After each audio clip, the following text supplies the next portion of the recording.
পয়লা বৈশাখের প্রথম ভোর, কিছু একটা নতুন জমবে শহরের মাঝে এবার। এই বছর কলকাতায় মিষ্টির বৃষ্টি হবে, ছাতা নয় পাতা নিয়ে এসো। আর তৈরি হবে এক বিশাল পিরামিড। কিসের পিরামিড? মিষ্টির পিরামিড।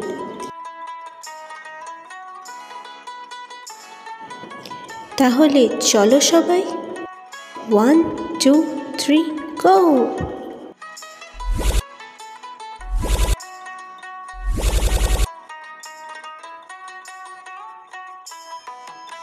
আমি নিহারিকা, তোমাদের সকলকে জানাই শুভ নববর্ষে প্রীতি ও শুভেচ্ছা।